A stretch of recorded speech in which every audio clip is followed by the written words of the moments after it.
Hey YouTubers out there, this is NHRA 1975. It's June 12th, 2016. It's sticking indoors today. It's kind of unseasonably cold up here. Weird, anyways. Supposed to go away soon. I can get back on the truck outside in nicer weather. It's also been raining. But anyways, I did get some homework from my engine builder friend about putting together the oil pump. So I thought I'd just maybe do a real short video on some of the stuff we did to the pump and things that you can do. So anyways, we kind of use this, like this is a good, this old book here with its classic cover and cool looking engine on it is actually pretty informative. I mean, a lot of this stuff is from like 40 years ago, but a lot of it applies today. And you know, this engine, it's made out of parts that were probably made 40 years ago. So it kind of matches. But there's just some things about big block Chevy oil pump you can do before you assemble it to kind of increase its performance. I won't be able to show you the measurements we did, but this is one of the things you want to do. I'll probably post pictures up.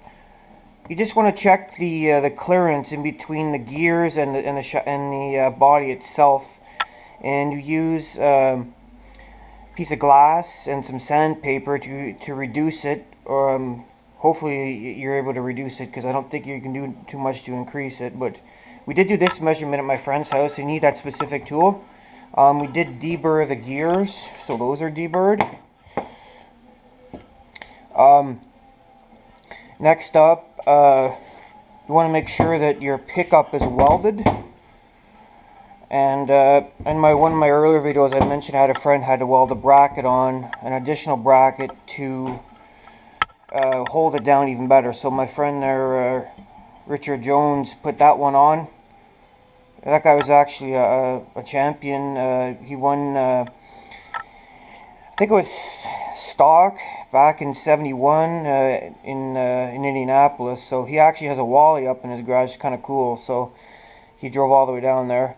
Anyways, off that sidebar, there's also another thing in this book about modifying the cover. The great one, Bill Jenkins, who's passed away, the Pro Stock hero, did this. But the thing about this, I don't have a mill, and as you can tell, my cover's a little different anyways. I'm missing some various pieces, or there's pieces added. So I think this cover's already modified. I don't even know what kind of oil pump this is, where it came from or anything, but it did have good oil pressure. But anyways, I don't have a mill or anything to do that properly, so that's one thing I forgot. I didn't bother doing, but we did do these two. So it's good to go. As well, there's your oil pump spring, which will regulate your pressure. So you hear some people go into different pressures and things like that, and that's what they're doing. They're just changing this out, which goes in here. But basically my friend's instructions were to just sort of clean this thing up a bit. There's a few surfaces I just used sandpaper on. Clean it up, assemble it dry, and just do a quick test dry and just turn it and see if you feel anything weird. And after that, assemble it with some heavy oil. So run that through the pump, and that's it. So I'll have to get another pin of some sort to keep the that in the oil pressure spring. But yeah, so I'll start just reassembling the pump.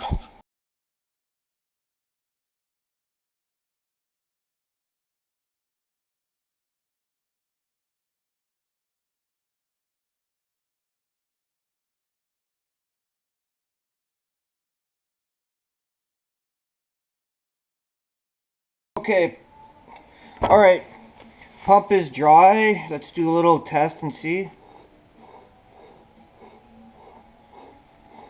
This is just a pure finger thing here, and you're just running it, and when it's dry, if you can feel it's catching anywhere or anything, or you know.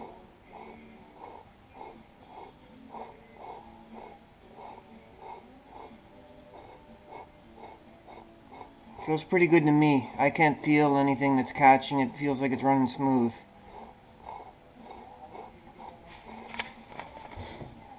Missing a couple bolts here, as you can tell. I have to go to the fastener shop, get those other two, but I didn't have a chance to do yesterday, but sometime this week.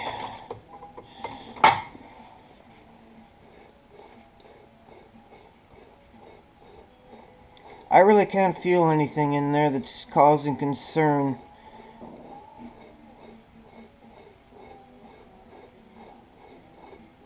So I think this thing's okay to assemble. So what I'll do is I'll just use this thick break-in additive type thick oil. I could probably even just use EOS if I didn't want to mess up my, if I didn't want to use all that up.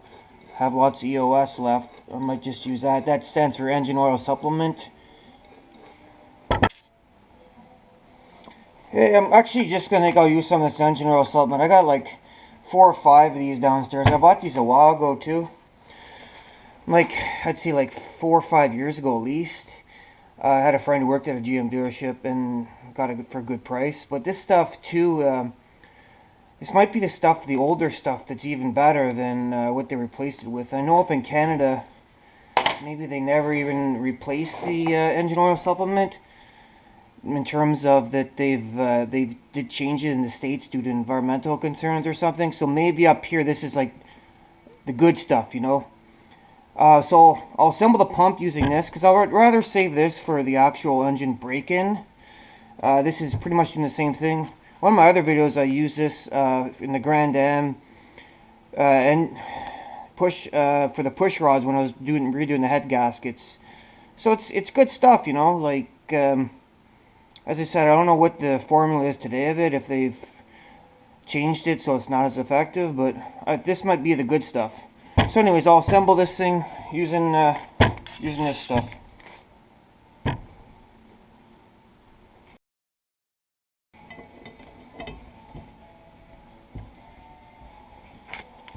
Oh, this stuff's smooth, man. Pour some sugar on me, eh?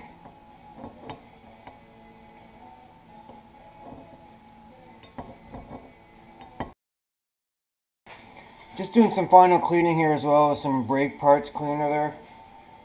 You know.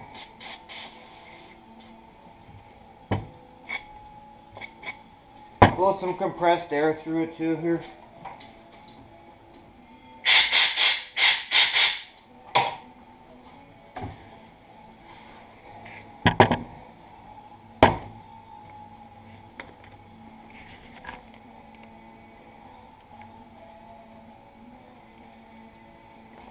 That's what it looks like, eh? In operation.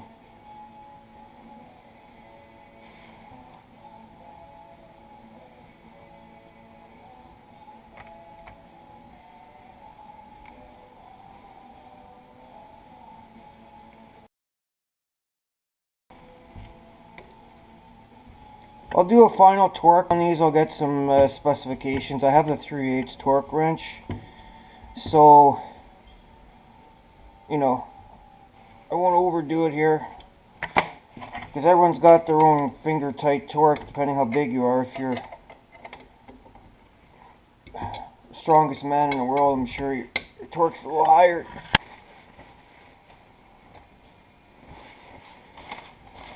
Alright, so it's all assembled now. Feels smooth.